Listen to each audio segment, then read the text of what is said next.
disponibilidad, por el tiempo, por acordar el día. Voy a empezar. Bueno, finalmente la tesis se terminó titulando La política prefigurativa en la búsqueda de autonomía y autogestión en la región Costa de Chiapas, el caso del Consejo Autónomo Regional de la zona Costa de Chiapas. En este caso mi directora es la doctora Emilia Velázquez. Quiero iniciar con el lugar e importancia del contexto social y del trabajo etnográfico, ¿no? Bueno, en este caso utilizo la definición de la región económica, que es la novena, es el Istmo Costa, que es donde están ubicados los municipios de Tonalá y Pijijiapan, ¿no? En este sentido, sí quisiera decir, ¿no?, que en parte de la tesis lo que digo ahí es parte de lo que dice el doctor Fábregas Puig, ¿no?, que tanto las regionalizaciones muchas veces son arbitrarias. En este caso me baso en esta y en otras dos dentro de la tesis para ubicar y contextualizar a Tonalá y Pijijiapan y la acción del Consejo Autónomo Regional. Yo destaco en este sentido el papel del trabajo etnográfico, ¿no?, porque, si bien esta región está muy cerca del Soconusco, realmente no se conoce mucho o no se conoce tanto como se ha estudiado el Soconusco, ¿no? Y la información que yo tenía previo al trabajo de campo, pues fue muy distinta y fue muy impactante para mí en ese sentido, comprender y entender la dinámica geográfica, la dinámica de distancias y la dinámica socioambiental que hay en esa región, puesto que me dio cuenta, ¿no?, experimentar ahí, que del centro de Pijijiapan al ejido Tamaulipas, Joaquín Amaro, que fue donde yo estuve, pues el transporte es muy escaso, ¿no? Generalmente uno se transporta en camiones de redilas para poder llegar de un lugar a otro, y esa experiencia, pues implica también, ¿no?, muchas veces cuando se realizan las reuniones, pues tener la disponibilidad, pues de poder regalar todo un día, ¿no? Me permitió constatar, si bien dentro de los distintos testimonios que voy yo recopilando ahí, se expresa, la dinámica socioambiental de sobreexplotación tanto de los suelos y de los manglares, pues estar ahí también me permitió constatar este primer elemento, ¿no? También, por ejemplo, la cuestión de la precariedad, ¿no?, que hay en torno a la economía, ¿no?, este elemento que se constata en la dinámica de migración que existe, ¿no? O sea, que ahora es a la inversa, que al momento de que yo llego en el trabajo de campo, la migración tiene el flujo inverso al que tenía, ¿no?, cuando comenzó realmente a poblarse los distintos ejidos, que fue, a finales de los 70, los 80 sobre todo, cuando la población llega y hay una dinámica de pesca, pues, que permite abundancia, que permite tener un ingreso, pues bueno, se podría decirse. En este sentido, lo que se destaca en los distintos testimonios, y es una constante, es que actualmente ese momento de abundancia ha terminado, y esto ha implicado también una dinámica de migración hacia la región norte del país, como Tijuana y Juárez, y ya hacia Puebla, ¿no?, que son lugares donde generalmente se ubican pues maquilas, sobre todo, que es a lo que van, y es una dinámica de migración que es de temporada, ¿no? Generalmente van y vienen, regresan, se están otro tiempo en la comunidad y se vuelven a ir, ¿no? Esa es una dinámica que se pudo constatar en el trabajo de campo, que, ahí se realizaron, en siete municipios, sobre todo. Y esta migración también se da también con base en la migración, ¿no? En la profesionalización. También hay una migración por profesionalización, que fue, lo que pude constatar, que las nuevas generaciones pues sí están preparadas, hay muchos títulos colgados en las paredes, pero esta generación pues ya no se queda, ¿no?, en las comunidades, en las localidades, porque no hay esa oportunidad de aprovechamiento de esa experiencia o ese conocimiento que tienen. Entonces también esa educación que reciben no hay forma de que sea retribuida a favor de las comunidades, ¿no? O sea, y eso ha complejizado la dinámica, porque es sobre todo la expulsión de jóvenes que son los que tendrían, serían la población económicamente activa, y se está quedando, un fenómeno de envejecimiento en las localidades y sobre todo pues de los ejidatarios, ¿no? También este trabajo de campo, lo que se pudo constatar pues es la dinámica que se genera a partir de pues de las relaciones de propiedad que tienen, ¿no?, con los ejidatarios, sobre todo que son quienes poseen la tierra y tienen también muchísima más capacidad de decisión en términos de pues aprovechamientos de los distintos ingresos que tienen en las comunidades, ¿no? Esa fue parte pues, de la observación directa, de la fotografía que se realizó, las notas de voz, el diario de campo, todos esos testimonios fueron los que más, digamos, coinciden o digamos, serían lo que se podría destacar en esta primera parte, ¿no?, del trabajo de campo. Y bueno, en ese sentido, digamos, el planteamiento del problema, ¿no?, entendiendo una vez la complejidad que se tiene de socioambiental, de precariedad económica, ha ido variando, ¿no? O sea, al inicio lo que yo planteaba, antes de ir al trabajo de campo, que eso también permitió, digamos, el conocimiento situado, ¿no?, que permite la etnografía. Yo iba con la intención de estudiar un proceso autogestivo realmente fuerte, ¿no?, o que yo tenía entendido que estaba muy, muy fuerte ahí. Entonces, con digamos, el conocimiento ya situado, conocer la dinámica poblacional, la dinámica que existe también de la actividad del Consejo Autónomo, pues fue variando y finalmente, pues digamos que terminó más bien centrándose, ¿no?, en la práctica política a través de lo que yo después incorporé como política prefigurativa, es decir, estudiar la permanencia del Consejo Autónomo no a partir de una articulación fuerte del autogestivo con el discurso autonómico, sino más bien una política prefigurativa que parte de la capacitación, de los talleres y de un discurso que promueve un horizonte autonómico por parte del Consejo Autónomo, ¿no?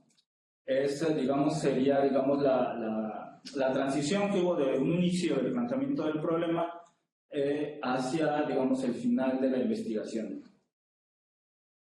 En ese sentido, pues digamos que el objetivo general también se fue modificando, ¿no? El estudiar, como decía yo, un proyecto autogestivo fuerte, y eso pues, convirtió más bien en una cuestión de ir analizando, ¿no?, la práctica prefigurativa a partir de una perspectiva procesual, ¿no? Es decir, este proceso es lo que permite entender la participación de la gente, es decir, la actividad del Consejo Autónomo de promover una participación política desde todos los ámbitos de la sociedad, ¿no? Eso es lo que se está entendiendo la práctica política, la politización como un proceso a partir del cual el CAPS se inserta en las comunidades o permanece en las comunidades a partir de este elemento procesual de la política prefigurativa, ¿no? Y en ese sentido, digamos, esta visión procesual es como se va insertando también la parte del marco teórico, ¿no? Es decir, al final destacaría estos tres primeros elementos, ¿no? Es decir, el primero, ¿no?, que es justamente entender la organización como algo vivo, entender el proceso que genera el CAPS como algo siempre perfectible, como algo falible también, ¿no?, y en un constante proceso de renovación, ¿no?, que justamente yo llegué a esta parte del marco teórico también a partir, pues, de las contribuciones de mi comité, de mi directora, ¿no? Es decir, entender esta parte, ¿no?, porque yo a lo que me invitaban mi comité justamente fue evitar categorías totalizantes, ¿no?, de blanco y negro, o de si el proceso estaba bien o estaba mal, de evitar caer pues en un juicio, ¿no?, sino más bien entender justamente esta parte de las categorías abiertas, de entender el proceso como algo que se va construyendo y que más bien permite la participación y la amplitud de la politización dentro de las comunidades. Ese sería el primer elemento del marco teórico que destacaría. La otra es también un agregado, ¿no?, un elemento que también se agregó a partir de las contribuciones, un recorrido que se hace en el capítulo donde se presenta el CAPS, el 2, que es el concepto de autonomía, ¿no?, como se dice ahí, entenderla más allá, a pesar y con el Estado, es decir, entender la complejidad de iniciar un proceso de horizonte autonómico a partir de los principios zapatistas en una comunidad predominantemente mestiza, y entender que hay una diversidad de autonomías, ¿no? Entenderla como un proceso que permite más bien ampliar los procesos de participación más allá de las instituciones, y no como algo totalmente dado o que tendría que encajar, digamos, el concepto de autonomía en las comunidades o las comunidades en ese concepto, sino como un proceso que se va generando elementos de democratización y que va permitiendo a las y los participantes irse pues reflejando en estos conceptos de reflexividad crítica, ¿no? O agregar reflexividad crítica a sus procesos de participación política, ¿no? Otros elementos importantes que yo agrego al final, bueno, que son importantes dentro del análisis del marco teórico, es justamente el hábitat de lo político y la política prefigurativa, que son dos elementos que se van, que son compatibles o se van compaginando a partir también, bueno, en estos voy digamos, a profundizar más adelante.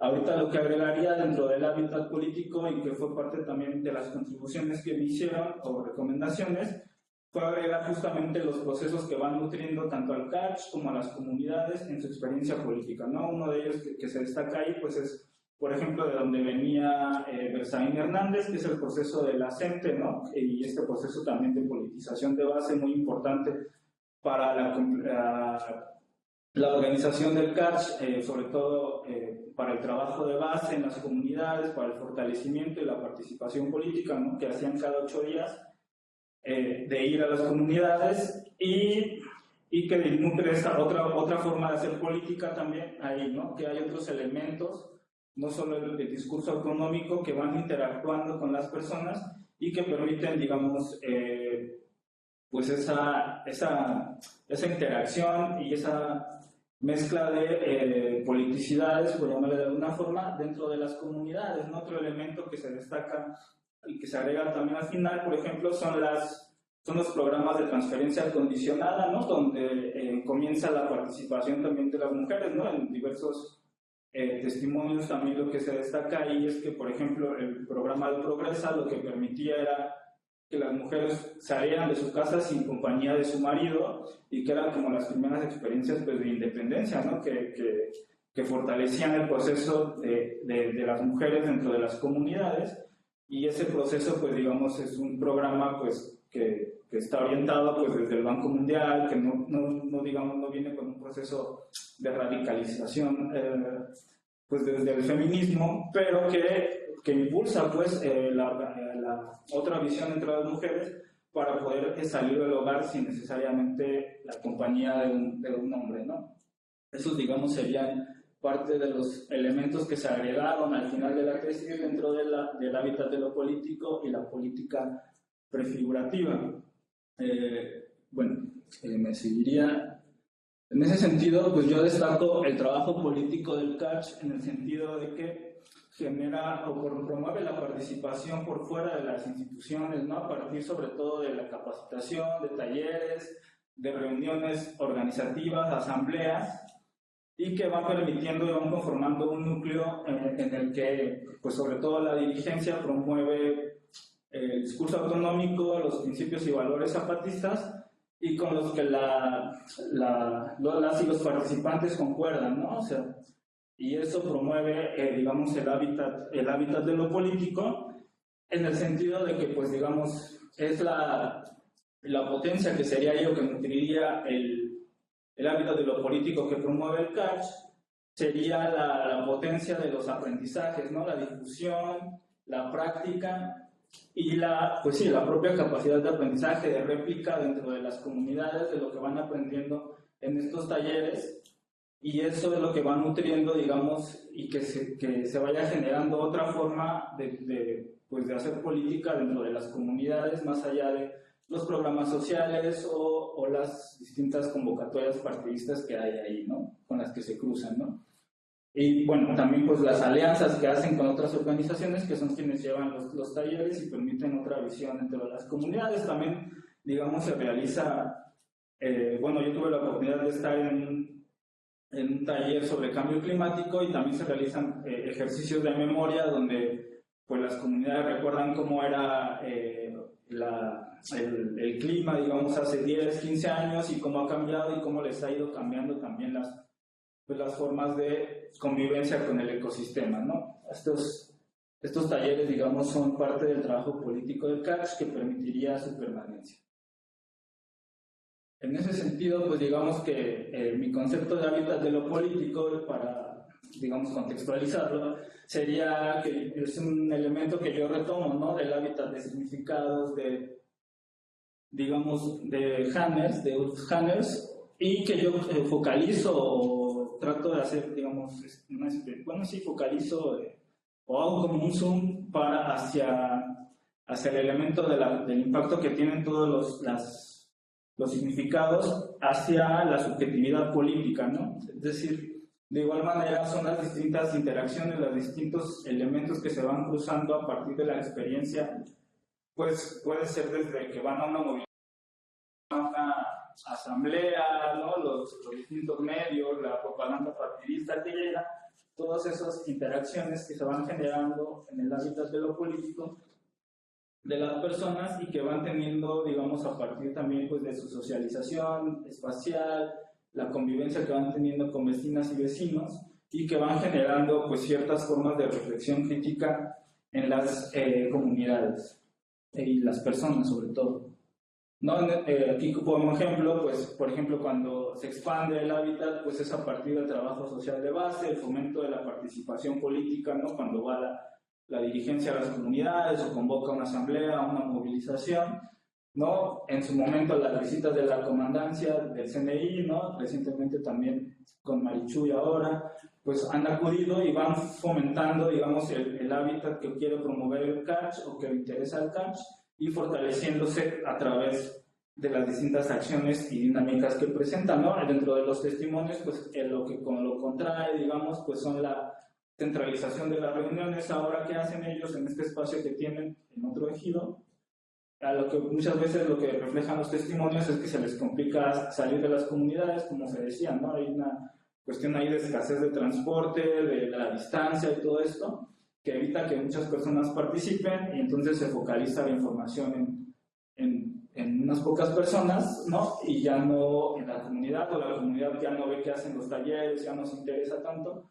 Eso lo contrae, ¿no? Hay un problema que también reflejan algunos testimonios, que es la falta de renovación de integrantes, ¿no? Que tiene que ver tanto con la migración como con la falta de interés digamos, de parte de los jóvenes, ¿no? Porque se van y ya no participan a pesar de los distintos esfuerzos que se han hecho, ¿no? Como encuentros de jóvenes, campamentos, que realizan, torneos deportivos que han realizado y que finalmente pues no logran hacer clic ahora con la juventud, por llamarle de alguna manera.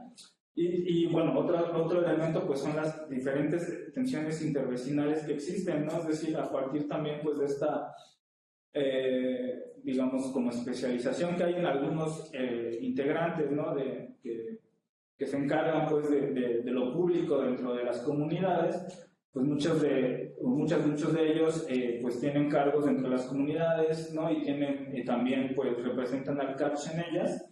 Y lo que sucede es que muchas veces, pues no sé, sucede esto de que no anotaron a alguien en la lista de la leche y la persona pues no distingue, ¿no? De si pues fue algo del CACH o fue algo de la persona, y pues se genera esta tensión, se va generando un desgaste de participación pública y que eso tiene repercusiones dentro del CACH, ¿no?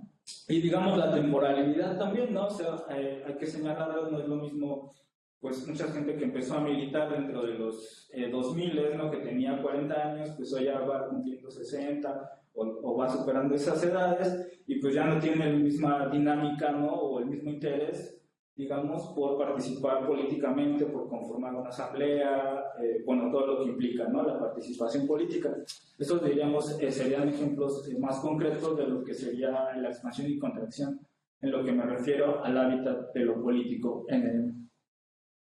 Y bueno, ligado a esto, ¿no? Que es muy importante, pues es el elemento de la política prefigurativa, que como decía, pues son los distintos talleres, capacitaciones que va teniendo el CACH y que permiten una anticipación a partir una anticipación del mundo que se va buscando, ¿no? O que prefigura el CACH en este sentido, a partir de una reflexión crítica, ¿no? Es decir, estas capacitaciones, como se decía, pues van generándose distintas reflexiones a partir de la socialización que se hace, de los talleres, las ideas que llevan otras organizaciones y que se adaptan a las comunidades, y que, bueno, vale la pena destacar que esta reflexión no es algo mecánico ni algo progresivo, sino que más bien es paulatino, se va generando una nueva, digamos, pues sí, una nueva, ¿cómo se dice? Una nueva generación, pues sí, de sentidos a partir de pues acciones que van innovando, ¿no? Políticamente, a diferencia de la política tradicional, ¿no? Entonces, bueno, pues esas socializaciones han permitido, digamos, estas nuevas estrategias, ¿no? Que una de ellas pues sería un proceso de despatriarcalización, que es como lo más destacable, ¿no? Que logré encontrar, digamos, dentro de esta digamos, de este momento que vive el CACH.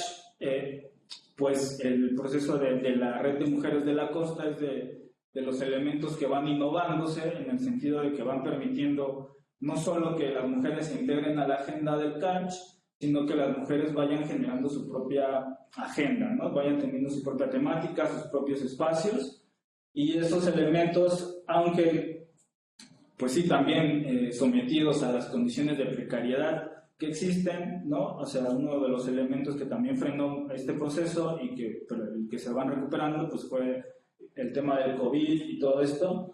Entonces, pues se frenó un momento, pero ahora se van nuevamente integrando. Son estas mujeres que pues ya tienen su propio espacio dentro de las asambleas y van generando este diverso proceso, ¿no? En ese sentido, pues las limitantes, ¿no? De esta política prefigurativa, como se decía, pues es esta participación centralizada. Muchas veces pues, los talleres, y esto no es que la dirigencia tenga los conocimientos, sino que dependen también de los tiempos y agendas de otras organizaciones que tienen que desplazarse a las comunidades, y más bien pues las comunidades se adaptan a esta agenda, ¿no? Muchas veces como de, bueno, tengo estas fechas, y dile a tu gente que venga, la hacemos aquí centralizada, y eso impide también una masividad de difusión de las prácticas, ¿no? Sobre todo pues de las ecotecnias que están promoviendo ahora mismo, ¿no? Y muchas veces pues los materiales justamente ya no los pueden llevar a sus comunidades, o no tienen para comprar pues tal o cual cosa, entonces también las ecotecnias se ven como limitadas para su reproducción dentro de las comunidades, ¿no? A pesar de que, bueno, algunas organizaciones civiles pues les dotan, ¿no? Pero no necesariamente sucede así. Y bueno, estas serían, digamos, las principales limitantes, ¿no? Pero digamos que hay elementos que permiten o van permitiendo la reflexión que se va incorporando, que son, digamos, sobre todo, bueno, aquí ya unas reflexiones que serían, digamos, pues, digamos que permiten reflexionar de manera crítica, ¿no? Como decía, pues se ven limitadas sobre el contexto social y la necesidad de fortalecimiento de la estructura organizativa, ¿no? Que es esta cuestión que ellos mismos ya en las últimas asambleas que me tocó estar, pues ya planteaban, ¿no? Regresar al viejo modelo de, bueno, la centralización no está funcionando, hay que ir nuevamente. Estaba planteando justamente ahí una cuestión como de ir de que, bueno, la dirigencia fuera a cada comunidad a recoger elementos de evaluación y de reflexión sobre el proceso para generar cambios, ¿no? Ellos mismos también se están dando cuenta que es justamente parte de este ejercicio, ¿no? De la política prefigurativa, de ir reflexionando sobre el propio proceso, y eran estos ejercicios de autoevaluación que ellos buscaban generar, ¿no? Uno de los elementos importantes dentro del CACH es que muchas veces la participación es a través de redes familiares. Si bien es una limitante porque no se da continuidad con una persona, pero a veces se tiene la posibilidad de que si no va la persona interesada, puede ir a hacer que vaya un tío, una prima, la hermana. Entonces, pues a partir de esta red, pues se va generando también cierto interés de participación, ¿no? Aunque pues son la red familiar la que sostiene la participación y pues tiene sus pros y sus contras, ¿no? Porque como decía, pues ya participa una familia, pero participa solo un integrante y en ocasiones, pero digamos que se va expandiendo también la gente que se va interesando en las actividades de la zona costa, ¿no? Bueno, del Consejo Autónomo. Y bueno, esa sería, digamos, mi reflexión. Con esta terminaría, porque